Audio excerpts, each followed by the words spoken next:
Bueno, tengo que comenzar agradeciendo a la Fundación Gustavo Bueno por invitarme a hablar aquí y especialmente a Carlos Madrid por su insistencia persistente para animarnos a muchos de nosotros a hablar aquí por primera vez. Y bueno, el título de la conferencia es Metaverso, Apariencia y Verdad. Cualquiera que esté familiarizado con la obra de Bueno, pues le sonará a la obra Televisión, Apariencia y Verdad, y no me escondo. Lo que voy a hacer es utilizar esta obra de Bueno para vertebrar mi exposición. Y el motivo de hacer esto no es solo porque en las tecnologías sobre las que se levanta la idea de metaverso incluyan telepantallas o incluso televisión formal, que diría Bueno, televisión en directo, para que nos entendamos, sino porque esta obra de Bueno contiene, ante todo, una doctrina filosófica sobre las ideas de apariencia, verdad y realidad. De hecho, la obra de Televisión Apariencia y Verdad está precedida por una conferencia llamada Apariencia y Realidad, creo, algo así. Estas ideas aparecen constantemente cuando los teóricos del metaverso o los ingenieros o los dirigentes de empresas tecnológicas discurren sobre el metaverso. Así se habla, por ejemplo, de hiperrealidad, es muy curioso esto. El gigante tecnológico Tencent de China, que es una empresa descomunal, llamó a su metaverso hiperrealidad digital, por ejemplo. Así también se habla de realidad virtual, realidad aumentada, realidad mixta y, para acabar con la combinación lógica, realidad real muchas veces. Y también a veces se intercambia por realidad física. Pero también se habla de simulación, de mundo real virtual, de representación de identidad y especialmente de presencia. Aquí la idea de metaverso vendría a funcionar de forma análoga como funciona la idea de ente televisivo en la obra de Bueno. Es decir, que no estaríamos ante la televisión o los visores, que voy a llamar visores inmersivos, ahora explicaré por qué, como una pura tecnología, sino como una tecnología apoyada en un aparato institucional. Es decir, la televisión no sería, por ejemplo, el ente televisivo no se reduciría, por ejemplo, a las telecámaras en las pantallas de los guardias de seguridad de una urbanización o un edificio, ¿no? Sino que sería todo ese aparato institucional de reporteros, de presentadores de televisión, cables, antenas, protocolos que tienen que cumplir, de franjas de frecuencias, etc., ¿no? Entonces, sin este aparato institucional, pues se reduciría a algo como algo puramente técnico, usos militares concretos. De hecho, los visores inmersivos pues, comenzaron de esa manera, ¿no? Usos concretos. Y no tendría el ente televisivo la calidad de ventana al mundo, ¿no? Como se decía muchas veces, ni el metaverso sería como una especie de otro mundo virtual, o mundo virtual capaz de envolver, incluso desbordar el mundo real, ¿no? Hasta la hora de permitir, como dicen algunos teóricos, vivir en ese mundo, incluso, ¿no? Entonces, esta historia llegó hasta tal punto que Mark Zuckerberg, por ejemplo, cambió el nombre de Facebook a Meta, y de hecho, bueno, ahora explicaré cómo en parte empezó así la historia. Entonces, lo primero que tenemos que resaltar es que no hay una sola idea de metaverso, que es una cosa muy confusa, y voy a intentar desenmarañarlo, ¿no? El término aparece por primera vez en la novela de ciencia ficción de Neil Stephenson, Snow Crash, publicada en 1992. Antes de eso yo no he encontrado referencias al término metaverso. Y es una novela distópica, esta es típica de ciencia ficción, en la que se plantea un futuro en el que los estados prácticamente han desaparecido, una especie de anarquía por empresas privadas, y hay una empresa privada que opera el metaverso, que es un mundo virtual al que los sujetos acceden a él a través de visores y de telepantallas. Y es un mundo que está relativamente al margen de lo que llaman mundo real, pues porque, yo qué sé, un pizzero puede ser ahí, un samurái, tener una vida interesantísima, y la gente que sabe controlar la ingeniería informática ahí son como los dueños del mundo, por así decirlo. Pero no está separado del todo, ¿no? Está conectado de alguna manera, pues al final los virus se transmiten a través del lenguaje y cosas así. Bueno, tampoco me voy a enredar en la novela esta. Pero aunque por primera vez aparece el término metaverso aquí, tiene como precedente las ideas de ciberespacio, mundo virtual, realidad virtual, que esas sí que se venían utilizando antes, que explotaron en los años 80 con el auge pues, de las computadoras y luego de Internet. El ciberespacio sería pues, un espacio formado por miles, ahora serían miles de millones de personas, conectadas a través de computadoras en red.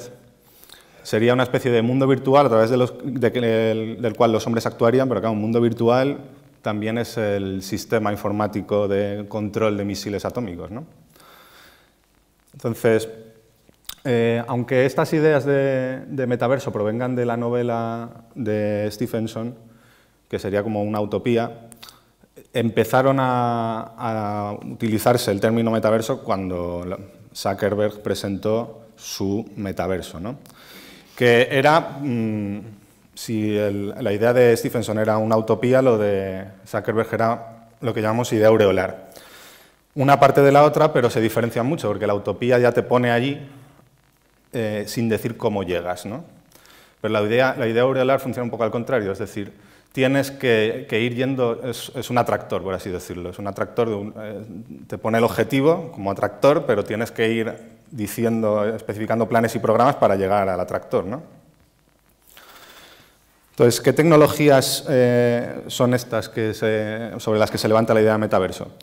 Pues, por resumir un poco, porque ya veo que me voy en mucho de tiempo, son los llamados visores inmersivos. Esto empezó a despegar con los visores, unas telepantallas que se ponen en la cabeza, ¿no? Que van acompañados de ciertos sensores. Y esto ya introduce una diferencia esencial con la televisión, y es que si la televisión opacaba parte del espacio visual del televidente, estos visores opacan toda la luz. Es decir, el sujeto queda completamente aislado de la luz exterior. Entonces, toda la luz, todos los impulsos de luz que recibe la retina ocular provienen de las telepantallas que están dentro del visor. Que esto es una importancia, el tema del opacamiento, que da mucha importancia a este asunto. Pero van acompañadas también de unos visores. ¿Por qué? Pues porque las apariencias que desfilan por las telepantallas de los visores no son ajenas a los sujetos, como en el caso de la televisión. El sujeto, digamos, no sería un sujeto pasivo, pero sí que no dependerían las imágenes de sus movimientos, por ejemplo.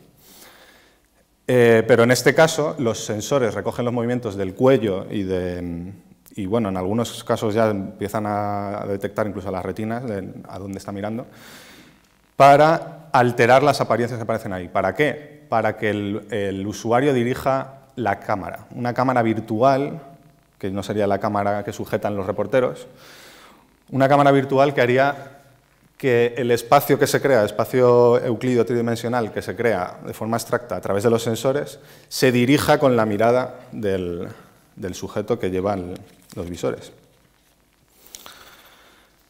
Entonces, estos sensores, los sensores básicos, pues recogerían solo las rotaciones de la cabeza, y luego sensores más avanzados, ya sea con cámaras de infrarrojos externas o con telecámaras en los visores, establecerían unas relaciones entre el entorno del sujeto y el cuerpo del sujeto para crear esa ilusión, digamos, de que el sujeto mira hacia donde está mirando el cuello, ¿no?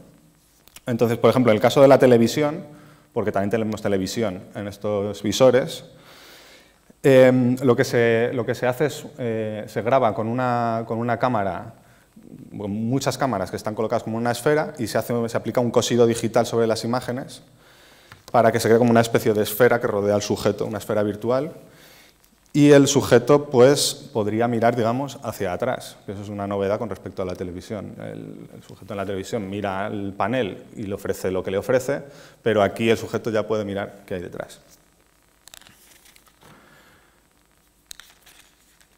Además, estas imágenes pasan por una infraestructura de computadores que pueden introducir imágenes generadas por ordenador integradas con las imágenes de televisión. Esto ya ocurría en la televisión anteriormente, porque hay pues, rótulos de cabeceras de programas, los logos de las cadenas, etc., ¿no? Pero la particularidad de aquí es que estos gráficos generados por ordenador ya incluyen referencias a elementos externos a las apariencias de las pantallas, es decir, que están intercalados con el entorno del sujeto. Si puede aparecer un cubo que parece estar sobre una mesa, y entonces tiene que ir en concordancia con la geometría de la mesa. Ya no serían rótulos, digamos, colocados estáticamente como superpuestos.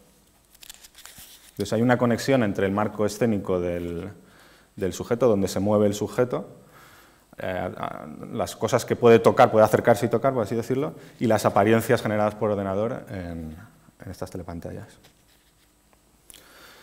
Entonces, ahora lo que voy a tratar de hacer es una taxonomía de las diferentes concepciones del metaverso en relación a la coordinación entre las ideas de apariencia y verdad, siguiendo un poco la estructura de Bueno en televisión, apariencia y verdad. Aunque voy a hacer un pequeño cambio, y es que si bien Bueno concebía como el primum cognitum el modelo positivista, que pondría el foco, daría peso cero a las apariencias, por así decirlo, que serían más bien como un reflejo del mundo, voy a poner como primum cognitum el modelo 2, el modelo poético. ¿Por qué? Porque en el caso de estos visores, al opacar todas las luces, tienen más peso, mucho más peso las apariencias de las telepantallas que las apariencias del mundo en torno. Entonces, de hecho es un cambio que he hecho hace poco y lo tengo al revés. Entonces el modelo poético vendría a decir algo así como que lo que no está en las pantallas no está en el mundo, ¿no? Pero claro, para suavizar esto, que sería un poco absurdo, sería más bien que lo que no está en las pantallas no está en el mundo del metaverso, por así decirlo, ¿no? Entonces, las apariencias aquí estarían concebidas como referidas unas a otras, ¿vale? En lugar de a realidades externas. Dice Bueno: un hombre bien educado como televidente en la férrea disciplina del modelo poético no tendría por qué distinguir siquiera entre las apariencias veraces y falaces, ni siquiera tendría que distinguir las apariencias informativas y las publicitarias. Sería suficiente que valorase la calidad estética o la coherencia interna de ambas. Entonces, en este modelo es el que toman sobre todo, por una parte, los teóricos del metaverso, los que quieren que el metaverso ocurra, que están muy deseosos de que ocurra, y también los dueños de las tecnológicas que se dedican al desarrollo de videojuegos, de mundos virtuales, como se llama, ¿no? ¿Por qué creo yo? Pues porque en estos mundos hay una cierta inmanencia de las apariencias, claro, porque cada uno tiene su estilo visual, cada uno tiene sus reglas, cada uno tiene sus modos de juego, sus perspectivas, etc. Entonces, este mundo se considerará casi como un mundo de mundos. De hecho, muchas veces llaman al metaverso, que vamos a referir un poco al universo, ¿no? Y comparándolo con el universo cósmico, ¿no? Pues también hablan de galaxias y de agrupaciones de estrellas y cosas así, ¿no? Como que habría mundos que podrían estar más orbitando unos alrededor de otros, ¿no? Y se pone como ejemplo, pues, cosas como Minecraft o Roblox, ¿no? Que son como videojuegos que dentro de los usuarios crean propios mundos con sus reglas, ¿no? Entonces eso lo llamarían como galaxias, porque dentro tienen otros mundos, ¿no? En modo fractal. En este modelo, además, se observa un componente fuertemente anarquista por esa desconexión con el mundo. Entonces ya parecería que ellos tienen que crear sus propias reglas. Y aquí enlazan con las criptomonedas, con el Bitcoin, con los NFTs y toda la propiedad, los sistemas de registro de propiedad al margen de los estados. Y de los videojuegos se tratan como una especie de proto-metaverso. No serían propiamente un metaverso por la ausencia del factor inmersivo, que estaría por llegar porque la tecnología por ahora, dicen, no da. Algunas citas que he encontrado de qué sería el metaverso según este modelo, en el Foro Económico Mundial, que claro, el globalismo aureolar se apunta a un bombardeo si hablamos del metaverso aureolar.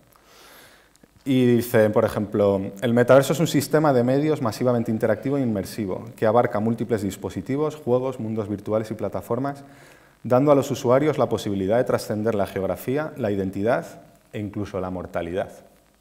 Curioso. Esto lo dice un tal Matthew Ball, que es uno de los principales teóricos del metaverso canadiense, y tiene un libro, en fin, que merece la pena leerlo para ver lo que dicen. Y otra definición sería: el metaverso será un mundo que trasciende la geografía, nacionalidad e incluso la realidad.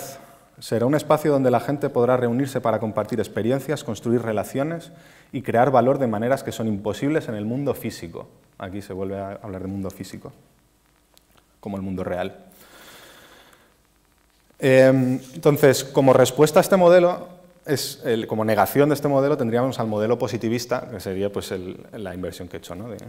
del orden. Que sería una crítica a este modelo. ¿Por qué? Pues porque verían en los visores inmersivos una forma de ausentarse de la realidad, de que un poder controle todas estas apariencias y engañe a los sujetos hasta el punto de meterles en lo más profundo de la caverna, por así decirlo.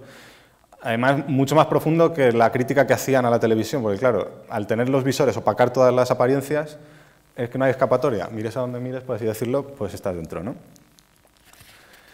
Y aquí yo creo que hay como una evolución de la teoría crítica de la televisión, lo que llama, bueno, la teoría crítica de la televisión, que para hacer su teoría crítica construye una teoría llamada ingenua de la televisión, que concibiría a los sujetos como sujetos totalmente pasivos. Es decir, el tubo de apariencias que les enchufan se las tragan según les llegan, por así decirlo, según sus tesis. Dice, bueno, ¿y qué es la teoría ingenua de la televisión? Es, según la construcción polémica que de ella hace la teoría crítica, la concepción común de los consumidores satisfechos de los programas televisados, en la medida sobre todo en que esta satisfacción tiene que ver con el llamado efecto realidad. Con este concepto se designa la supuesta tendencia de los televidentes comunes, motivada por la veracidad aparente de las imágenes, claro, aquí más veracidad aparente, a dar un crédito inicial a todo cuanto les es presentado en la pantalla, no solo a los hechos, sino también a los valores encarnados por tales hechos. Es evidente que esto no sucede, no tiene tanta fuerza en el presente, porque los visores pues, tienen problemas de que con los cambios términos se empañan, con lo cual el efecto realidad se pierde mucho. Tienen poca resolución, causan mareos a muchas personas y sobre todo, creo yo, porque son incapaces todavía de emitir televisión formal por limitaciones tecnológicas. Se necesita un tubo ancho de banda para transmitir televisión formal, todo el cosido de imágenes, o sea, ya no es una imagen, son toda la esfera de imágenes. Y además a una frecuencia muy alta para no causar mareos, que no es, técnicamente ahora solo es posible en redes locales, por ejemplo, instalar una telecámara allí, ¿no? Y por una red en LAN transmitirme el tubo de imágenes, ¿no? A ver cómo voy de tiempo. Bueno. Los que afirman, porque hay algunos que afirman que el metaverso ya existe, dirían que el metaverso es el ciberespacio. ¿Por qué? Porque es pues los campos virtuales, los registros de Hacienda, pues una manifestación en las apariencias de las telepantallas a través de Internet del mundo real, ¿no? Tendríamos en tercer lugar el modelo mimético, que tendería a establecer una correspondencia entre el orden de las apariencias y de las telepantallas y el mundo, ¿no? Este es el modelo que seguirían sobre todo las empresas tecnológicas y los ingenieros. Los ingenieros más a nivel, no de los contenidos, por así decirlo, de los mundos virtuales, sino de la infraestructura, por así decirlo. Entonces, por ejemplo, Mark Zuckerberg habla de un test de Turing visual, así lo dice textualmente. Es decir, que el sujeto no sea capaz de distinguir las imágenes del metaverso de las del mundo real, que se conseguiría pues, con el aumento de la resolución de las telepantallas, con el incremento de sensores, etc. Hay una parte crítica, o sea, hay una filosofía implícita aquí, y es que los técnicos hacen dos tipos de correspondencia. La correspondencia que llama bueno sinalógica, que sería la del ajuste por conexión, pues la de la rueda del automóvil o la del enchufe al cable, ¿no? Que no voy a dar tanta importancia a esta, pero también la correspondencia que llama bueno isológica, que se refería, pues sería la correspondencia que hay entre el modelo y el retrato, ¿no? Que las morfologías del modelo estén en relación a las del retrato. Relación isológica. No isomorfa, porque no incluirían las operaciones, claro, como luego es la crítica que haremos. Dice Zuckerberg: Las pantallas no pueden transmitir todo el rango de expresiones y conexiones humanas, no pueden transmitir esa profunda sensación de presencia, pero la siguiente versión de Internet puede, como evolución de Internet.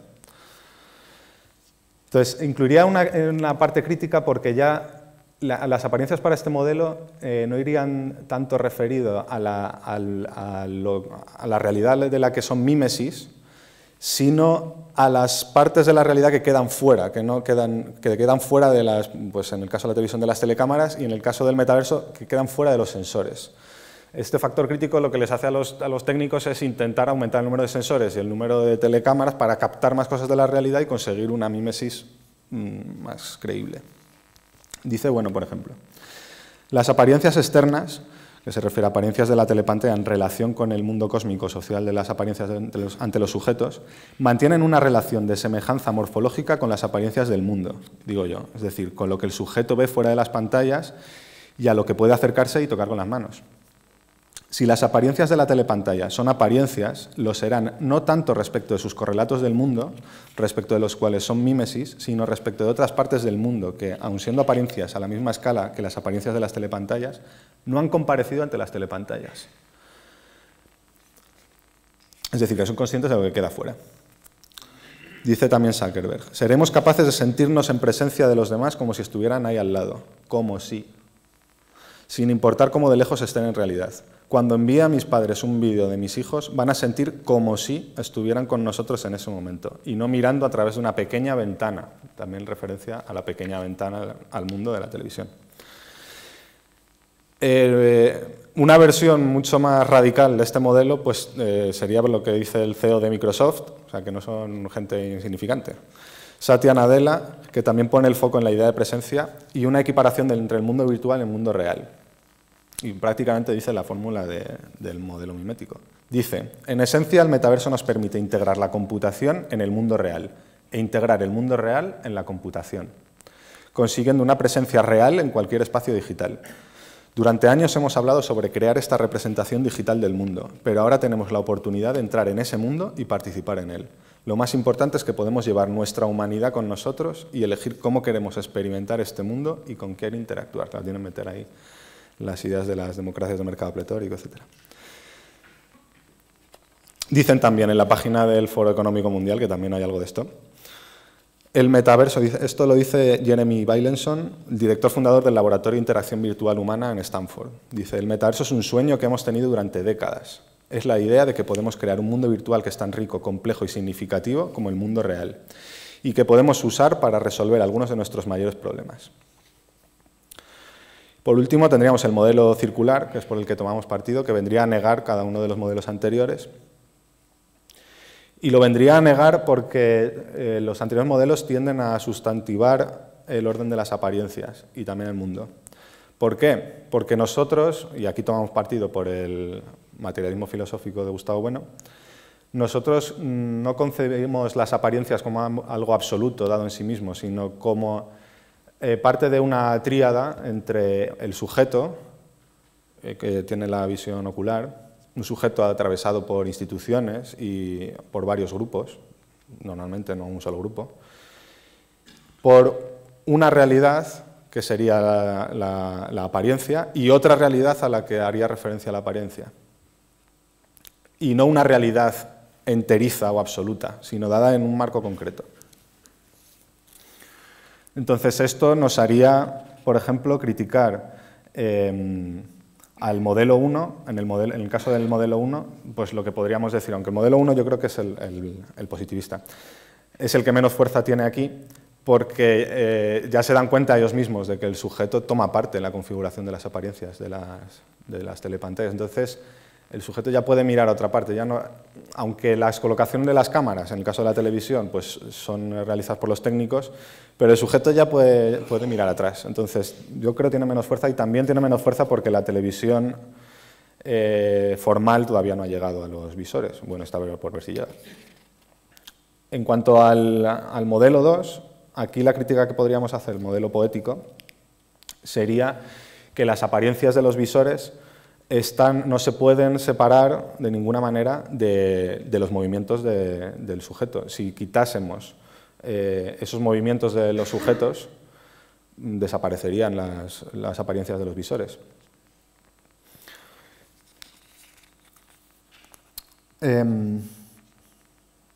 Entonces, planteamientos habituales, tales como vivir en otro mundo, o la distinción entre la vida real y la vida virtual, como dicen algunos autores, que el metaverso pase a ser el mundo de referencia, no tienen sentido salvo por metáfora, porque las apariencias de los mundos virtuales no pueden concebirse al margen del resto de las apariencias.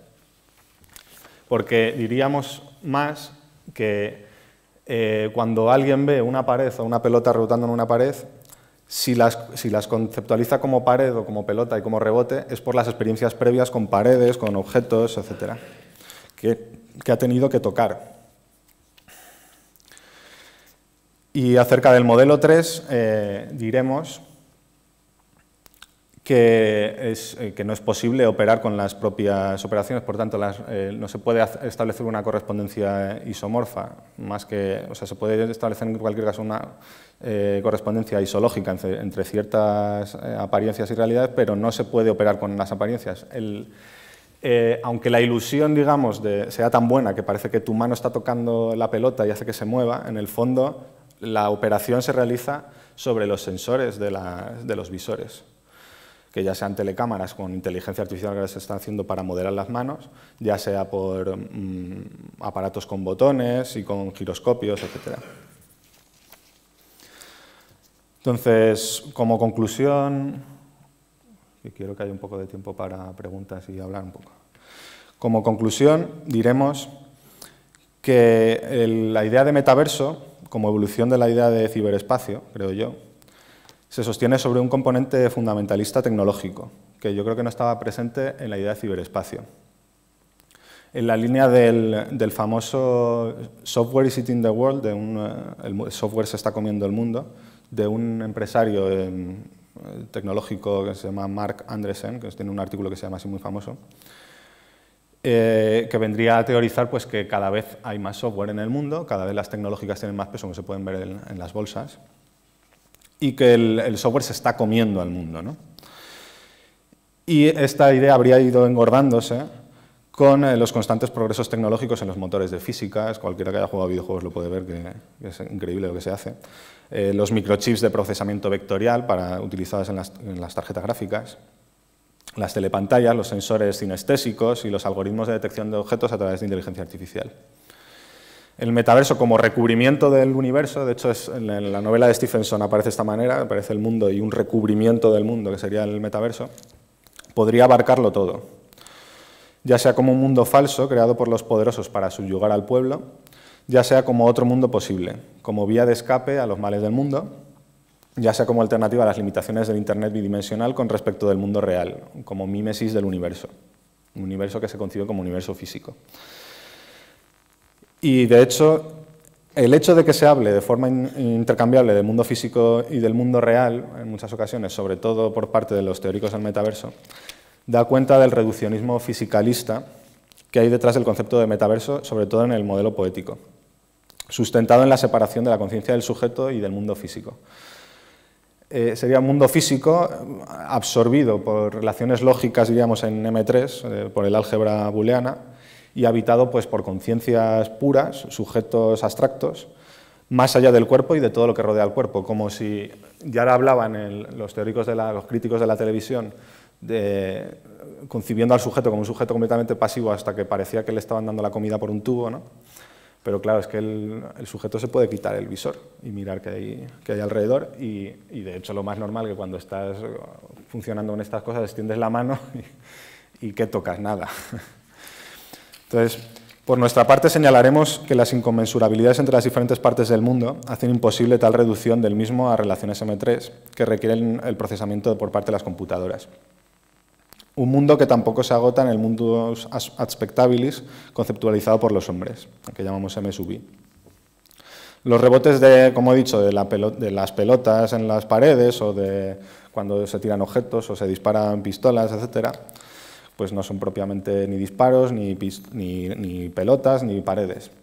Pero claro, tenemos que insistir en el hecho de que esas rotulaciones de las apariencias vienen de conceptos previos, Entonces, que los sujetos no se acercan a ellas como ingenuamente, sino que han tenido que trabajar previamente con realidades a las que pueden acercarse y rotar alrededor de ellas, tocar y a través de la interacción con otros sujetos que también las están viendo.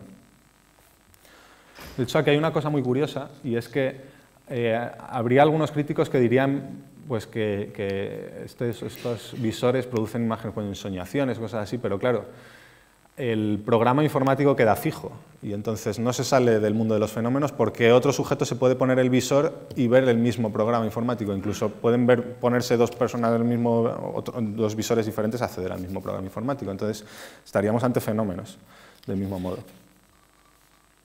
Pero claro, con todo esto no estamos afirmando que en estos espacios llamaremos virtuales, que bueno, se podrían llamar así por la referencia a los objetos virtuales de la óptica, ¿no? De hecho, se me ha olvidado de comentar que para poder enfocar a estas pantallas se utilizan unas lentes biconvexas que lo que hacen es que parezca que los objetos están más lejos, ¿no?, de lo que estamos, porque si no, no sería posible enfocar las pantallas. Entonces, no estamos afirmando que las apariencias, este mundo de apariencia, por así decirlo, que nosotros no concebimos separado del mundo, por supuesto, porque las apariencias son constitutivas del mundo. No estamos afirmando que todo sea falsedad, hay sombras y engaños. Y de hecho, muchas empresas están utilizando estos visores, pues, por ejemplo, en las fábricas de automóviles, para saltarse pasos de prototipado muy costosos y, por ejemplo, pues, hacer los espacios de los interiores de los vehículos y meterse dentro de unos espacios, de unas réplicas y ver a escala subjetual si los espacios son correctos, si es espacioso por dentro, lo que sea, antes de montar el prototipo. O sea, se pueden constituir lo que Bueno llama verdades de producción, por ejemplo, a través de estos visores. O sea, en parte, claro, no solamente. Y sobre todo, porque no tenemos que olvidar, pues lo que he dicho, que las imágenes que pasan por las telepantallas de estos visores están configuradas a través de sensores que están de cara al mundo, que no hay una inmanencia de las apariencias, es imposible, pues no funcionarían siquiera. Y de hecho que es el caso normal en la computación. Es muy raro ver programas informáticos que no dispongan de dispositivos de entrada, lo que ya se llama entrada-salida, desde pues, antenas GPS hasta pues, cámaras, sensores giroscópicos, pero también los botones, etcétera, los teclados. Entonces, si se da una inmanencia a las apariencias es a cierta escala, pero no de escala total. Eso sería un puro delirio. Y bueno, yo creo que con esto ya llevamos media hora, ¿sí? Pues dejo un poco para que hablemos. Exacto. Me pidió Luis que le avisara para ver si había un tiempo de intervenciones. Entonces, tenemos tiempo para 2 intervenciones, quizá 3. Vale, Tomás, Luis. Vale.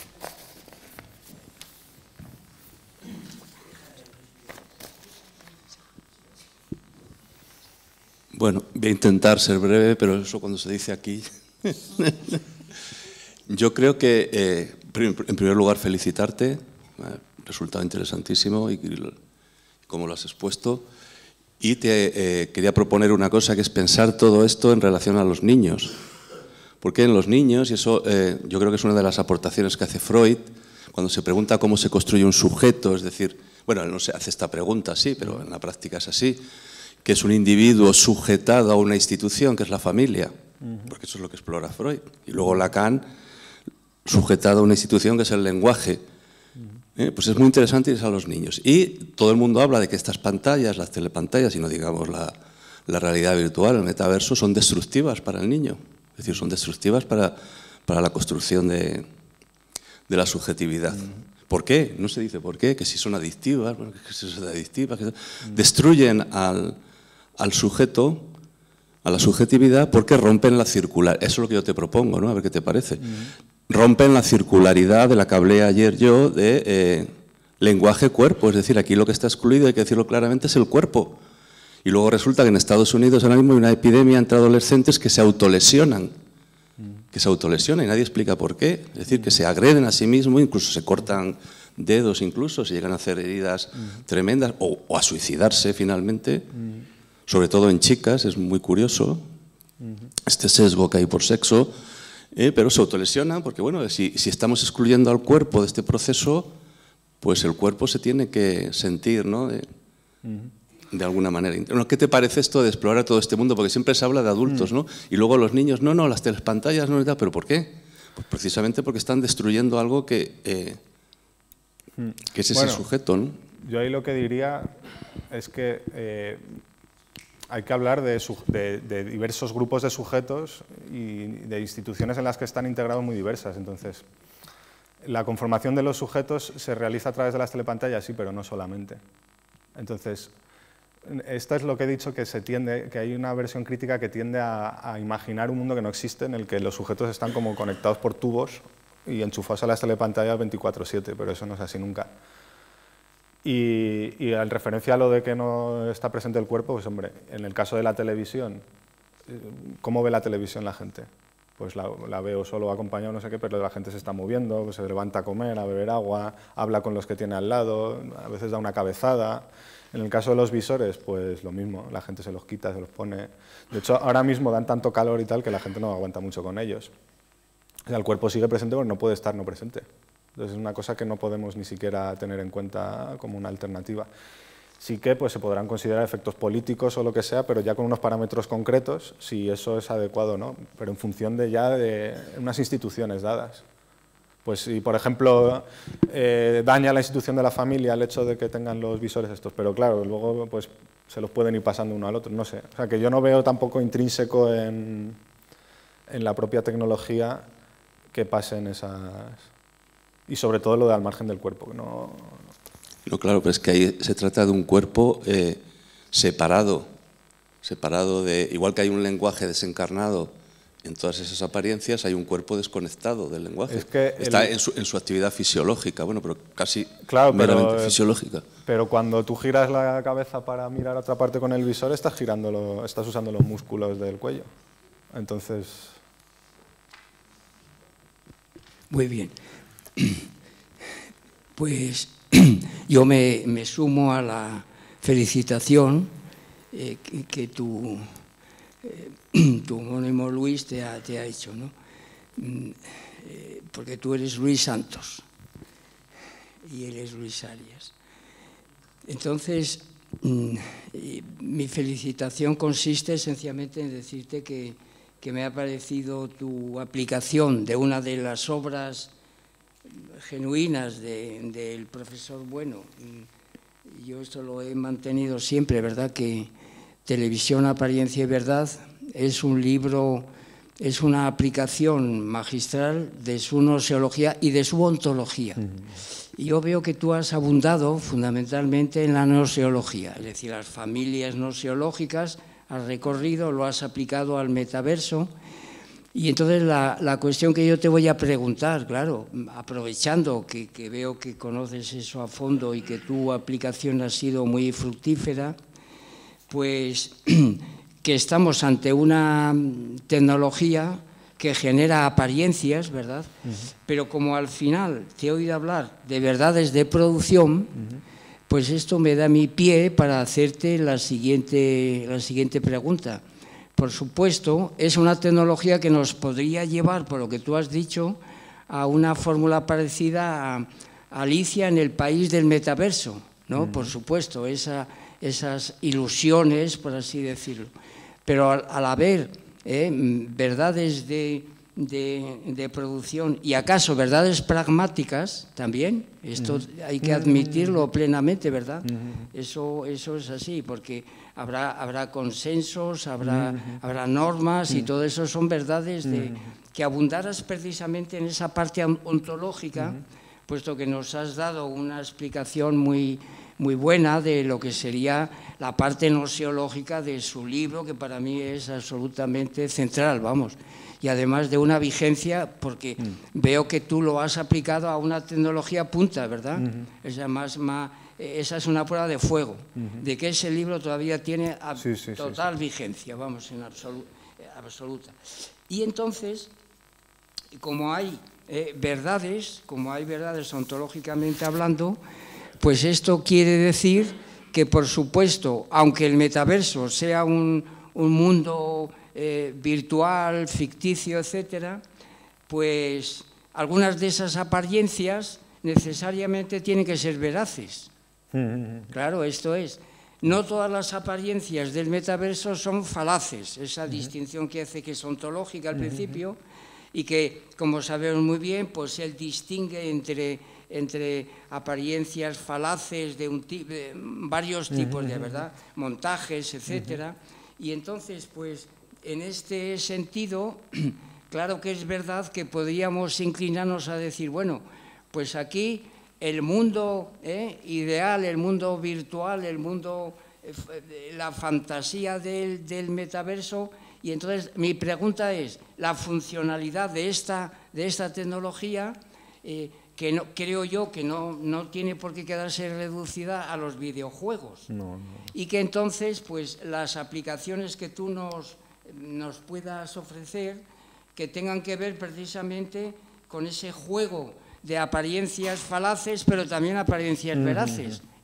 ¿En qué mundos? En el mundo de la política, en el mundo de la sociología, en el mundo del comercio, del marketing, etcétera, etcétera. Bueno, por ahí irían los tiros, pero mi más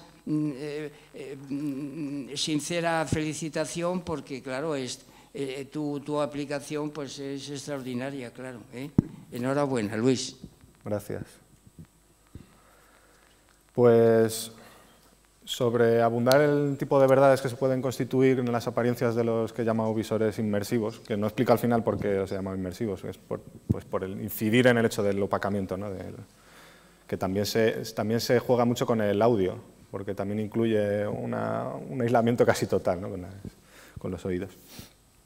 Y sí es cierto que yo he puesto el ejemplo de las verdades de producción porque me parecería el más potente, ¿no? el más relevante, pero sí que es cierto que, claro, verdades pragmáticas desde luego, porque en todos estos mundos virtuales, por así decirlo, o mundos o no mundos, ¿no? Por ejemplo, la cuestión de las videoconferencias. Ahora se está avanzando mucho, y yo creo que igual tira por ahí la cosa más que por lo de los mundos. Se está avanzando mucho en las videoconferencias con los visores.